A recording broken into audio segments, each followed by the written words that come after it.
Hello everyone. आज हमारा topic है इंट्रोडक्शन टू इंडिविजुअल बिहेवियर। सो हमें पता है इंडिविजुअल मीन्स क्या होता है, कोई भी एक पर्सन, कोई भी एक एम्प्लॉय। ठीक है। तो बिहेवियर हमें पता है, बिहेवियर भी क्या होता है। बिहेवियर मीन्स हम कहते हैं फ्रेंड्स में कि देखो उसका बिहेवियर मुझे अच्छा नहीं लगा, उसका बिहेवियर बहुत अच्छा है। सो हमें पता है कि बिहेवियर क्या होता है, लाइक कोई भी एक पर्सन आपके साथ कैसे बिहेव कर रहा है। सो इसी को हम बिहेवियर कहते हैं। तो ये बिहेवियर हर एक का यानी हर इंडिविजुअल का डिफरेंट क्यों होता है, किन फैक्टर्स की वजह से ये इंडिविजुअल बिहेवियर इम्पैक्ट होता है, और क्या ये ऐसा इंडिविजुअल बिहेवियर डिफरेंट होने की वजह से क्या वर्क प्लेस के अंदर कोई भी वर्क होता है, टास्क होता है, सो वो टास्क के ऊपर क्या उनका परफॉर्मेंस कैसे रहता है, एक एम्प्लॉय का परफॉर्मेंस उसके बिहेवियर से कैसे इम्पैक्ट होता है। कभी परफॉर्मेंस बहुत अच्छा हो जाता है, कभी परफॉर्मेंस अच्छा नहीं होता है। कोई बहुत अच्छे से परफॉर्म करता है, कोई अच्छे से परफॉर्म नहीं करता है, बहुत लेजी से बिहेव करता है। सो ये सारी चीजें बिहेवियर के ऊपर डिपेंड करती हैं। सो इसके भी फैक्टर्स हैं, वो भी हम पढ़ेंगे। तो सबसे पहले यहाँ पे डेफिनेशन है। So individual behaviour refers to how a person thinks, feels and acts in an organisation. कोई भी एक पर्सन है, एक एम्प्लॉय है वर्क प्लेस के अंदर, तो वो कैसे, उसकी वे ऑफ थिंकिंग क्या है या फिर उसका फील करने का तरीका क्या है। लाइक वो कोई भी चीज देखता है, एक सिचुएशन देखता है, वो सिचुएशन को लेके वो क्या फील करता है, वो कैसे रिएक्ट करता है, उसका एक्शन क्या होता है एक ऑर्गेनाइजेशन के अंदर। इसी को हम कहते हैं इंडिविजुअल बिहेवियर। सो एक पर्सन का वे ऑफ थिंकिंग है, उसका फ़ील करने का तरीका, उसके एक्शन से उसका रिएक्शन है, ये सारी चीज़ों को हम क्या कहते हैं, एक पर्सन के इंडिविजुअल बिहेवियर कहते हैं। सो एग्ज़ाम्पल हम देखेंगे यहाँ पे।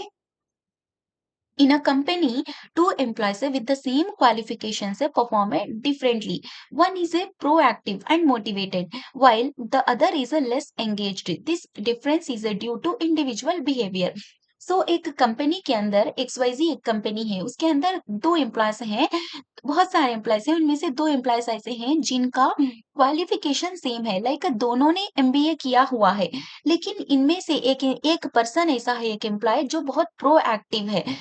लाइक कोई भी अगर उसको टास्क मिलता है, तो वो टास्क को डेडलाइन से पहले ही वो क्या करता है, कंप्लीट कर देता है, और उसका परफॉर्मेंस भी अच्छा रहता है क्योंकि वो मोटिवेटेड भी है एंड प्रोएक्टिव भी है। लाइक उसके भी गोल्स हैं, एम्बिशंस हैं इनसाइड से। सो वो इसीलिए वो गोल्स को अचीव करना चाहता है, इसीलिए वो मोटिवेटेड है, और वो डेडलाइन से पहले ही टास्क को कंप्लीट कर देता है। While the other is less engaged, this difference is due to individual behaviour.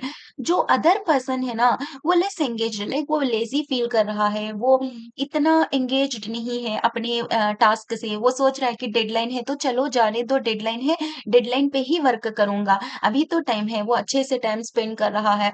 सो दोनों का बिहेवियर डिफरेंट है, क्योंकि एक दोनों MBA किए हुए हैं, लेकिन इनमें से एक पर्सन जो है, एक एम्प्लॉय, वो प्रोएक्टिव है, मोटिवेटेड है, इसीलिए उसका परफॉर्मेंस अच्छा है। दूसरा जो है वो लेस एंगेज्ड है, वो प्रोएक्टिव नहीं है, वो मोटिवेटेड नहीं है। सो इस वजह से इसका परफॉर्मेंस अच्छा नहीं है। तो दोनों के दरमियान में बिहेवियर डिफरेंट है।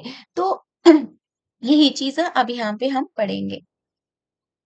अब यहाँ पे ये जो भी है, ये बिहेवियर है, ये हर एक का बिहेवियर डिफरेंट क्यों होता है। यहाँ पे दुनिया में बहुत सारे इंसान हैं, वर्क प्लेस में बहुत सारे एम्प्लॉयज हैं, लेकिन सबका बिहेवियर सेम होना चाहिए ना, लेकिन नहीं है। हर एक इंसान एक दूसरे इंसान से बहुत डिफरेंट है हर लिहाज से।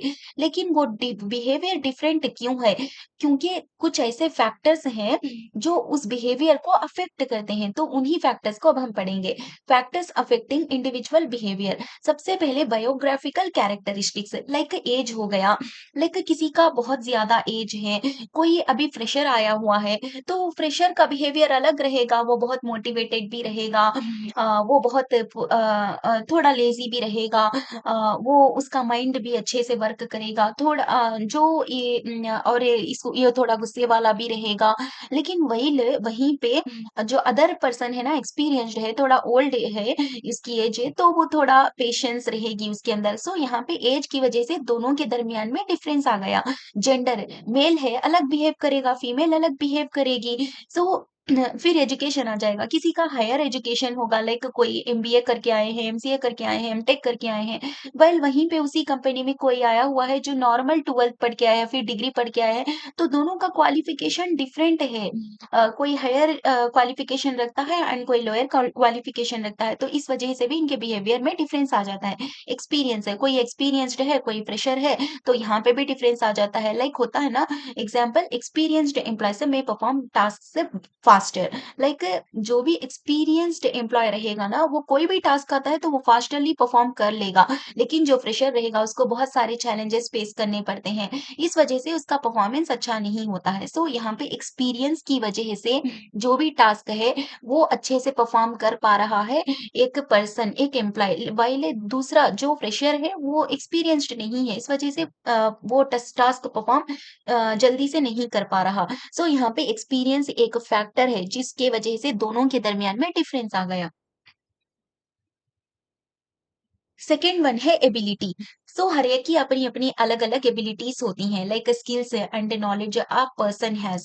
सो यहाँ पे हर एक के स्किल्स अलग होंगे, उनका नॉलेज अलग होगा, कोई बहुत ज्यादा गॉड गिफ्टेड होगा जिसके पास बहुत ज्यादा नॉलेज रहेगा।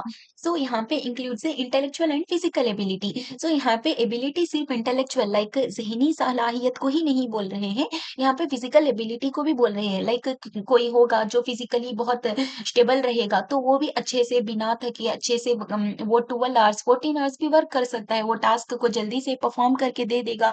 वाइल वहीं पे अदर पर्सन रहेगा जो थोड़ा वीक रहेगा, तो इंटेलेक्चुअल होने के बावजूद भी वो नहीं कर पाएगा, इतनी देर वो नहीं बैठ पाएगा। तो दोनों की एबिलिटीज की वजह से भी यहाँ पे बिहेवियर परफॉर्मेंस में डिफरेंस आ जाता है। A person good at excel performs better in data task. So यहाँ पे कोई भी एक पर्सन है जो अगर एक्सेल उसका अच्छा है तो वो अच्छे से टास्क को परफॉर्म कर लेगा डेटा के। क्यों? इसके पास एक्सेल की एबिलिटी है। वही अदर पर्सन है जो अभी फ्रेशर आया हुआ है, उसके पास एक्सेल की इतना एक्सपीरियंस नहीं है, एबिलिटीज नहीं है, तो इतना जल्दी से परफॉर्म नहीं कर पाएगा। सो एबिलिटीज की वजह से भी इंडिविजुअल बिहेवियर जो है ना वो डिफरेंट हो जाता है। थर्ड आएगा पर्सनैलिटी। सो पर्सनैलिटी का मीन्स आप क्या समझते हैं दोस्तों? लाइक होता है ना, पर्सनैलिटी मीन्स हाइट हो गया, वेट हो गया, कलर कॉम्प्लेक्शन हो गया, नहीं, इन्हीं चीजों को हम पर्सनैलिटी नहीं कहते हैं। पर्सनैलिटी मीन्स आपका बिहेवियर, आपका एटीट्यूड है, आपका मोटिवेशन है, आपके गोल्स है, आपका कोई भी एक सिचुएशन को देख के वो उस सिचुएशन को आप कैसे परसीव कर रहे हैं, इन सारी चीजों को मिलाकर हम एक पर्सन की एक पर्सनैलिटी डिसाइड होती है। सो यहाँ पे पर्सनैलिटी भी सबकी अलग-अलग होती है। The way a person behaves और रिएक्ट्स, लाइक कोई भी एक पर्सन कैसे बिहेव करता है, कैसे रिएक्ट करता है। ट्रेट्स लाइक इंट्रोवर्ट, एक्सट्रोवर्ट, कोई पर्सन की किसी की पर्सनैलिटी इंट्रोवर्ट होगी, किसी की पर्सनैलिटी एक्सट्रोवर्ट होगी, कोई कॉन्फिडेंट होगा, कोई इमोशनल होगा। लाइक इंट्रोवर्ट मीन्स जो ज्यादा लोगों में जाना नहीं पसंद करता, बहुत शाय होता है, वो क्वेश्चन करने में भी डरता है। अगर मुझे कोई भी एक टास्क आता है, उसको मिस्टेक्स होते हैं, उसको प्रॉब्लम्स फेस करना पड़ता है, तो वो क्वेश्चन पूछने में भी वो शय करेगा अपने लीड से, अपने कलीग्स से। सो ये इतना अच्छे से परफॉर्म भी नहीं कर पाएगा। सो अगर इंट्रोवर्ट को हम किसी सेल्स जॉब में रख देंगे, जहाँ पे उसको बहुत सारे लोगों से बात करना होता है, तो वो नहीं कर पाएगा। तो इसीलिए पर्सनैलिटी सबकी डिफरेंट होती है। व्हाइल वहीं पे कोई अगर एक्सट्रोवर्ट आएगा जो क्या करेगा, सेल्स में अच्छे से परफॉर्म कर पाएगा, क्योंकि इसको पता है कि लोगों से कैसे बात करना है, शाय नहीं रहना है, कितना अच्छे से कॉन्फिडेंट फील करना है, ये सारी चीजें। सो यहाँ पे पर्सनैलिटी, कोई अगर सिचुएशन आ गया तो यहाँ पे कोई एक किसी की पर्सनैलिटी बहुत कॉन्फिडेंट है तो वो क्या करेगा, वो कॉन्फिडेंटली उस सिचुएशन को हैंडल कर लेगा। वो कुछ नहीं डरेगा, कुछ भी नहीं। इमोशनल, लेकिन इमोशनल वाले पर्सनैलिटी वाले लोग भी रहते हैं। कोई भी एक प्रॉब्लम आ गया, इमोशनल हो जाते हैं वो। कॉन्फ्लिक्ट आ गया अगर एम्प्लॉइज के दरमियान में, कलीग्स के दरमियान में, तो इमोशनल हो जाएँगे। तो ऐसी सारी सबकी अलग-अलग पर्सनैलिटी होती है। तो ये पर्सनैलिटी भी एक वर्क प्लेस के अंदर एम्प्लॉइज़ की डिफरेंट होने की वजह से वर्क के ऊपर इम्पैक्ट पड़ता है। तो बिहेवियर इनका डिफरेंट होता है। तो यहाँ पे परफॉर्मेंस के ऊपर डिफरेंशिएशन आ जाता है। परसेप्शन। सो परसेप्शन, परसेप्शन का मतलब ये है कि देखो, मैं सिंपल एक एग्जांपल दूंगी। एक रोज का फ्लेवर है, तो वो एक रोज का फ्लेवर वहां रखा हुआ है, तो वो रोज के फ्लेवर को देखकर वहाँ से एक लड़की गुज़रती है, तो वो उस रोज़ फ्लावर के बारे में अलग सोचेगी। वो सोचेगी कि कितना प्यारा है, वो लेगी अपने बालों में लगाना चाहेगी, ऐसे वहीं पे उसी रोज़ फ्लावर को कोई एक एक लड़का देखेगा, तो वो सोचेगा कि ये रोज़ फ्लावर ले जाकर मैं अपनी मेरी गर्लफ्रेंड को दूँगा, ये वो सोचेगा। वहीं पे अगर कोई एक शेफ़ आएगा जिसके पास आप रोज़ फ्लेवर रखेंगे, तो वो क्या सोचेगा? वो सोचेगा कि मैं इस रोज़ पेटल्स का यूज़ करके कोई डिश में फ्लेवर ला सकता हूँ क्या? तो वो ये सोचेगा, तो रोज़ फ्लेवर एक ही है, सेम ही है, लेकिन यहाँ पे एक मेल का, एक फीमेल का, एक शेफ का सोचने का तरीका उस रोज़ फ्लेवर को लेकर बहुत डिफरेंट है। तो इसी को तो यहाँ पे हर एक मेल है, एक फीमेल, एक गर्ल, एक बॉय, एक शेफ अलग-अलग तरह से उसको सोच रहे हैं, समझ रहे हैं, उसके बारे में ये कर रहे हैं, तो उसको परसीव कर रहे हैं। इसी को हम परसेप्शन कहते हैं कि किसी भी एक सिचुएशन को या फिर किसी भी एक चीज़ को लेकर अलग-अलग इंसानों का अलग-अलग तरीके से परसीव करना ही परसेप्शन कहलाता है। सो सेम ऐसे ही वर्क प्लेस के अंदर कोई भी एक सिचुएशन आ जाएगा, तो यहाँ पे how a person interprets a situations. So कोई एक सिचुएशन आ गया, आपको पता चला कि आपको सैटरडे एंड संडे में भी वर्क करना है, तो यहाँ पे कोई सोचेगा कि सैटरडे संडे में ठीक है मैं वर्क कर लूँगा, तो मुझे ही एक्सपीरियंस मिलेगा, मैं अच्छे से परफॉर्म करूँगा टास्क, मुझे ही प्रमोशन मिलेगा, मेरे गोल्स अचीव होंगे, मुझे इंसेंटिव्स मिलेंगे, वो ये सोचेगा। व्हाइल अदर पर्सन रहेगा वो सोचेगा कि जाओ, मुझे क्या वर्क करना है, सैटरडे संडे मैं क्यों वर्क करूँगा, इसके वो लोग मुझे पैसे थोड़ी देते हैं। तो कोई और पर्सन, कोई और एम्प्लॉयी अलग तरीके से उसको पर्सीव करेगा। तो दोनों का सिचुएशन सेम है, बट दोनों का सोचने का तरीका, उसको एक्सेप्ट करने का तरीका डिफरेंट है। तो इसी को हम परसेप्शन कहते हैं, इसी को हम कहते हैं परसीव करना, किसी भी सिचुएशन को या फिर चीज़ को लेकर। तो एक वर्क प्लेस के अंदर में सबका जो परसेप्शन जो है ना वो भी डिफरेंट होता है, इस वजह से भी बिहेवियर डिफरेंट हो जाता है। So two employees may see the same situation differently, जैसे मैंने अभी आपको बताया। अब यहाँ पे लर्निंग आ जाएगा, तो लर्निंग में changes in behaviour based on experience. So यहाँ पे लर्निंग फ्रॉम मिस्टेक से इम्प्रूव्स द परफॉर्मेंस। सो यहाँ पे कोई भी अब अगर हम टास्क परफॉर्म कर रहे हैं, तो टास्क परफॉर्म करते टाइम हमें मिस्टेक्स हो जाते हैं, तो मिस्टेक से हम लर्न करते हैं, हम सीखते हैं और हमारा परफॉर्मेंस भी इम्प्रूव हो जाता है, हमें एक्सपीरियंस मिल जाता है लर्निंग से भी। सो यहाँ पे लर्निंग भी सबकी जो है ना डिफरेंट होती है वर्क प्लेस के अंदर, क्योंकि सब अलग-अलग इंसान है ना। एटीट्यूड से, पॉजिटिव और नेगेटिव फीलिंग से toward work. Example positive attitude better performance, जैसे मैंने अभी आपको बताया कि सैटरडे संडे में भी आपको वर्क करना पड़ेगा क्योंकि प्रोजेक्ट अभी सबमिट करना है, ऐसे करके लीड ने कहा है। तो यहाँ पे कोई एक एम्प्लॉय ऐसे सोचेगा, उसका एटीट्यूड ऐसा है कि ठीक है मैं अच्छे से वर्क करूंगा, इसको मैं मेरे टास्क को परफॉर्म करूंगा बेटर वे में। सो ये एक एक पर्सन सोच रहा है, एक एम्प्लॉय। दूसरा एम्प्लॉय नेगेटिवली सोच रहा है, लाइक मैं सैटरडे संडे क्यों वर्क करूंगा, ऐसे सोच रहा है। तो दोनों का एटीट्यूड वर्क को लेकर डिफरेंट है, तो इस वजह से दोनों का बिहेवियर डिफरेंट हो जाएगा एक वर्क प्लेस के अंदर। सो ये इफेक्ट कर रहा है, सो लाइक जो इंडिविजुअल बिहेवियर है ना वो इम्पैक्ट कर रहा है ये सारी चीजों को, आपके परफॉर्मेंस को। मोटिवेशन, तो मोटिवेशन हर एक इंसान के अंदर मोटिवेशन रहेगा, बहुत सारे लोग रहेंगे जिनके अंदर कोई मोटिवेशन नहीं रहेगा।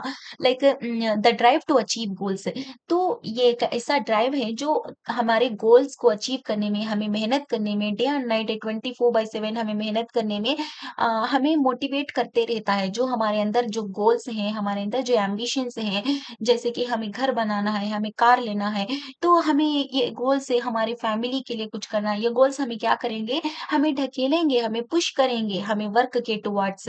तो सबके अगर किसी एम्प्लॉयी के पास मोटिवेशन है तो बहुत अच्छी बात है वर्क प्लेस के अंदर, व्हाइल दूसरे पर्सन के पास नहीं है, तो वो क्या ही परफॉर्म कर पाएगा। सो यहाँ पे कोई एम्प्लॉय सोच रहा है कि इंसेंटिव से इंक्रीज है एम्प्लॉय परफॉर्मेंस, लाइक यहाँ पे हम क्या करेंगे, इंसेंटिव्स को दे देंगे। तो ये क्या करेगा, इंसेंटिव्स की वजह से अरे मुझे इंसेंटिव मिलेगा, ये सोचकर ये इंसेंटिव मिलेगा तो मैं मेरे घर के लिए कुछ कर पाऊँगा, मैं घर के लिए कुछ ले आ पाऊँगा। पाऊँगा या फिर मैं कार खरीद पाऊँगा। ये सारी चीज़ें सोचकर एक एम्प्लॉयी मोटिवेट होता रहेगा और उसका परफॉर्मेंस को बेटर करता रहेगा। सो यहाँ पे मोटिवेशन भी इम्पोर्टेंट है। अब उसके बाद में यहाँ पे आ जाएगा लास्ट में importance of a individual behaviour. So अब यहाँ पे importance of individual behaviour. So अब हमें पता चल गया कि एक वर्क प्लेस के अंदर में इंडिविजुअल बिहेवियर, सबका अपना अपना डिफरेंट बिहेवियर होता है। तो ये सबका अपना अपना अलग बिहेवियर, इंडिविजुअल बिहेवियर होने की वजह से ये होने का क्या इम्पोर्टेंस है। लाइक अगर एक अब हमारे पास में एक टीम रहेगी जो मिलकर काम करेगी, तो वो टीम को मैनेज करने के लिए एक लीडर रहेगा, एक लीड रहेगा और उसके ऊपर भी एक मैनेजर रहेगा जो टीम को, वो लीड को भी हैंडल करता रहता है, ताकि हमारे प्रोजेक्ट अच्छे से सबमिट हो सके, अच्छे से कंप्लीट हो सके। सो यहाँ पे हेल्प्स मैनेजर्स अंडरस्टैंड एम्प्लॉयज। अगर उस मैनेजर को उस टीम के अंदर समझो कि 12 मेंबर्स हैं, तो सारे 12 मेंबर्स का बिहेवियर पता है कि ये जो एम्प्लॉय है ये बहुत मोटिवेटेड है, ये जो एम्प्लॉय है ये थोड़ा लेज़ी है, ये जो एम्प्लॉय है ये बहुत ज़्यादा मोटिवेटेड है या फिर ये बहुत अच्छे से इसके अंदर एबिलिटीज़ हैं या फिर ये जो एम्प्लॉयी है इसके अंदर एक्सपीरियंस अच्छा है, तो ये इसको अगर मैं ये टास्क दूँगा तो ये जो टफ टास्क है इसको भी कंप्लीट कर सकता है। तो ये मैनेजर को अगर इंडिविजुअल बिहेवियर सारे टीम के बारे में पता है, तो उनके अकॉर्डिंग उनकी एबिलिटी से, उनके नॉलेज, उनके स्किल से, उनका पेशेंस, उनकी एटीट्यूड, उनका मोटिवेशन, इसके अकॉर्डिंग उसके उनके परसेप्शन इसके अकॉर्डिंग वो अलग-अलग टास्क देगा या फिर इसको इतना ही काम देना है, ऐसा ही काम देना है या फिर मैं इसको इंसेंटिव का बोलूँगा तो ये अच्छे से परफॉर्म करेगा या फिर इसको एक्सपीरियंस वाले का इसको जो फ्रेशर आए हुए हैं उसको थोड़ा हेल्प की ज़रूरत है। अगर एक एम्प्लॉयी को, एक मैनेजर को, एक कलीग्स को भी या फिर एक लीड को पता रहेगा तो वो अच्छे से टास्क को डिवाइड कर पाएगा और फिर वहाँ पे मैनेजमेंट अच्छे से चलेगी तो हमारा वर्क कल्चर भी अच्छा रहेगा, हमारा जो भी वर्क रहेगा वो स्मूथली रन कर पाएगा। सो इम्प्रूव्स प्रोडक्टिविटी एंड एफिशिएंसी। सो सब अब मैनेजर क्या कर रहा है, सबको अपने-अपने एबिलिटीज़ के अकॉर्डिंग यहाँ पे वर्क दे रहा है। तो यहाँ पे प्रोडक्टिविटी अच्छी होगी, एफिशिएंसी अच्छी होगी, एक्यूरेटली वर्क कर पाएँगे, सपोर्ट्स बेटर डिसीजन मेकिंग। सो यहाँ पे इंडिविजुअल बिहेवियर ऑलरेडी पता है मैनेजर को, लीड को, तो ये अच्छे से डिसीजंस ले पाएगा कि हमें अगर मुझे कोई टास्क मिल रहा है तो ये जो मेरी टीम है ये टास्क को इतने डेज में कंप्लीट कर पाएगी, इतने आवर्स में कंप्लीट कर पाएगी। सो ये डिसीजन ले पाएगा एक मैनेजर। जब जब मैनेजर को पता रहेगा कि इंडिविजुअल बिहेवियर, सबका अपना-अपना बिहेवियर मेरे टीममेट्स का कैसा है, मेरे जो टीम है उसका। तो बिल्ड्स अ पॉजिटिव एनवायरनमेंट। जब आप ऐसे वर्क करके डिवाइड करके देंगे, उनके एबिलिटीज़ के अकॉर्डिंग देंगे, उनके नॉलेज के अकॉर्डिंग देंगे, उनके एटीट्यूड के अकॉर्डिंग, उनके मोटिवेशन के अकॉर्डिंग देंगे, तो वर्क एनवायरनमेंट जो भी रहेगा वो एकदम पॉजिटिव रहेगा। सो इसीलिए एक मैनेजर को, एक लीड को या फिर आप वर्क कर रहे हैं तो आपके जो भी कलीग्स हैं उनको सबको पता रहना चाहिए सबका इंडिविजुअल बिहेवियर क्या है। सो हम यहाँ पे क्या-क्या पढ़े हैं आज हम इम्पोर्टेंस पढ़े हैं इंट्रोडक्शन टू इंडिविजुअल बिहेवियर क्या है पढ़े हैं, फैक्टर्स अफेक्टिंग इंडिविजुअल बिहेवियर पढ़े हैं, उसमें कौन से फैक्टर्स हैं, then importance of a individual behaviour. अगर आपको मेरी वीडियो अच्छी लगी हो तो प्लीज इसको लाइक करें, शेयर करें, कमेंट करें एंड प्लीज सब्सक्राइब करें एंड मुझे सपोर्ट करें प्लीज। Thank you.